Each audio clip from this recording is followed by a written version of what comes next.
ధాన్యం కొనుగోలులో రేవంత్ ప్రభుత్వం విఫలమైందంటున్నారు తెలంగాణ బీజేపీ చీఫ్ రామచంద్రరావు. యాదాద్రి భువనగిరి జిల్లా హన్మాపూర్లో ధాన్యం సేకరణ కేంద్రాన్ని పరిశీలించిన ఆయన ధాన్యం కొనుగోలుపై రైతులతో మాట్లాడారు. ధాన్యం కొనుగోలు కేంద్రాల్లో పడిగాపులు కాస్తోన్న అధికారులు పట్టించుకోవట్లేదని రామచంద్రరావు ముందు రైతులు ఆవేదన వ్యక్తం చేశారు.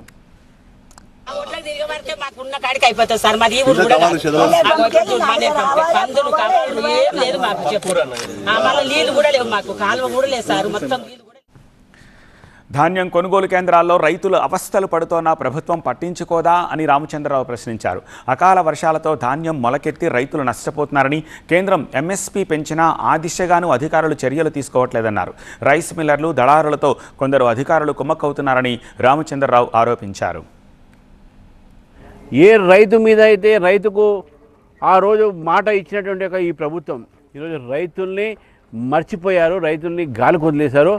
రైతులకు వాళ్ళ బతుకు వాళ్ళే బతకండి అనేటటువంటి ఒక రీతిలో ఈరోజు రైతులు ఇక్కడ ఉన్నారు. నా చేతిలో ఈ మొక్కలు ఉన్నాయి. ఇప్పుడు 15 రోజులు, నెల రోజు నుంచి ఇక్కడ కుప్పలు పెట్టుకొని రైతులు వెయిట్ చేస్తూ ఉన్నారు. ఇది ఎప్పుడు లిఫ్ట్ అయితే రైస్ మిల్లర్స్ తీసుకుపోతారు. రైతు ఎకరము 2 ఎకరాలు చిన్న అన్ని సన్నకారు రైతులు ఇక్కడ ఉన్నది.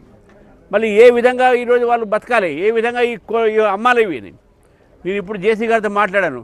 గత వారం నుంచి కేవలం 2 లారీలు వచ్చినాయంట.